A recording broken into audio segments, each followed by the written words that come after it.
The long summer of 1910 was drawing to a close. And on that March day, March 19, the dawn broke still and quiet.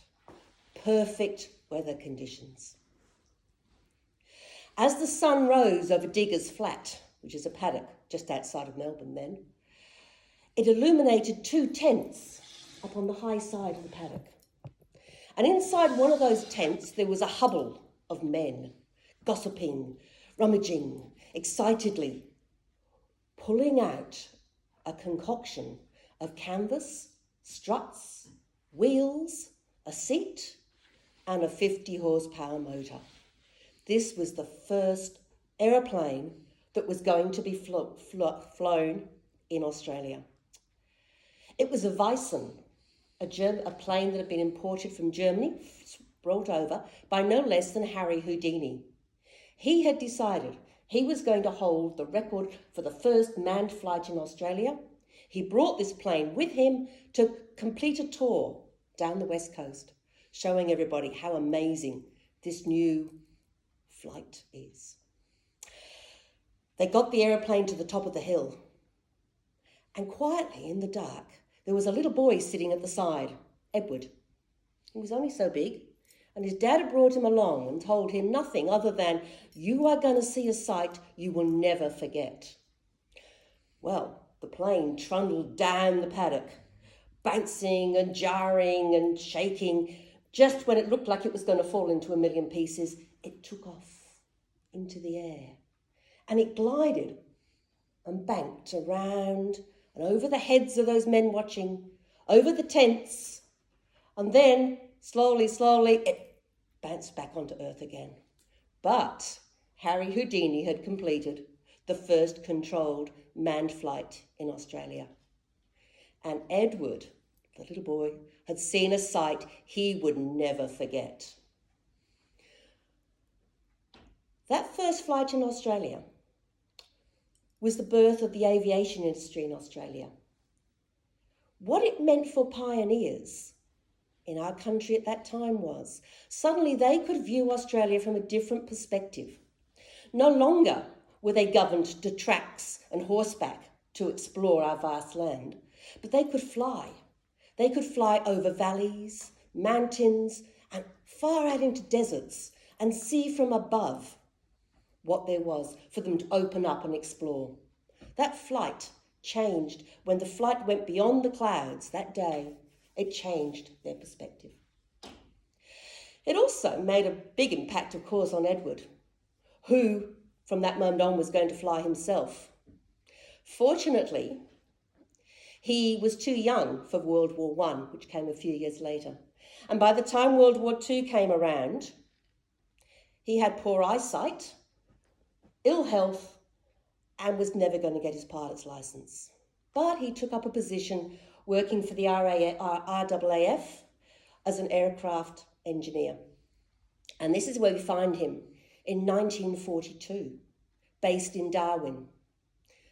Sitting there, he suddenly heard this almighty screaming roar coming from beyond the clouds. And on that dawn, along came 242 Japanese bombers. They attacked Darwin that day on 2 simultaneous raids. They destroyed the infrastructure in the port. They destroyed shipping. They destroyed the civilian facilities. They were totally unexpected, and Australians were totally shocked. No longer were we a small, quiet backwater of Mother England. No longer were we safe in our big, wide, brown land. But suddenly Australia had to step up and take its position in the global theatre of war. Following on from that bombing of Darwin, Australia joined their allies and took an active part in the war in the Pacific. But the perspective of Australians had been changed from what had come from beyond the clouds. They suddenly feared that at any moment they could be bombed or attacked from above. They realised how vulnerable Darwin had been and how vulnerable they felt within their own homes. Young Edward in 1977 was living in Inglewood, just up the road, in a post-war bungalow. And in his front room, he had a big television, a new coloured television. He was sitting there. And on the screen, he was watching, again, a burst of power, clouds of steam and smoke and fire as the NASA rocket launched up into space. On that launch, on that rocket, embedded safe inside, was a space probe, Voyager 1. Now, Voyager 1 was NASA's attempt, or NASA's first mission, to explore our solar system. Voyager 1's mission was to fly past Venus, past Jupiter, to explore, take photographs. And in 1977, this was almost unheard of. What it meant, so Voyager 1, the images that Voyager 1 took were astronomical. They changed our perspective of how we sit in the solar system. My path crossed Edward's path in 1995 when I visited him at Hollywood Repatriation Hospital, just down the road here, the RSL Repatriation Hospital. He had a stack of magazines by his bed, and he was still fascinated by science, flight, and all things mechanical. Popular Mechanics, Wings Over Australia, and the thin yellow spine of National Geographic was there. I pulled it out, and on the front, I saw an image that I will never forget. It was a black, almost completely black image.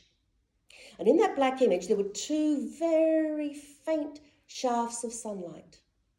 And in the bottom corner of one of those shafts of sunlight was a tiny, pale blue dot.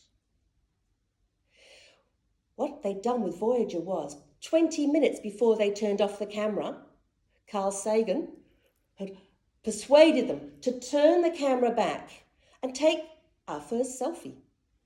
An image of Earth from 6 billion kilometres away.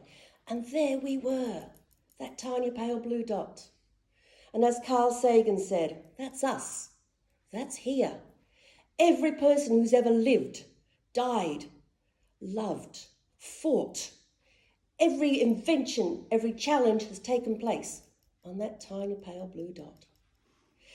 It took NASA to fire a rocket beyond the clouds to give us that perspective.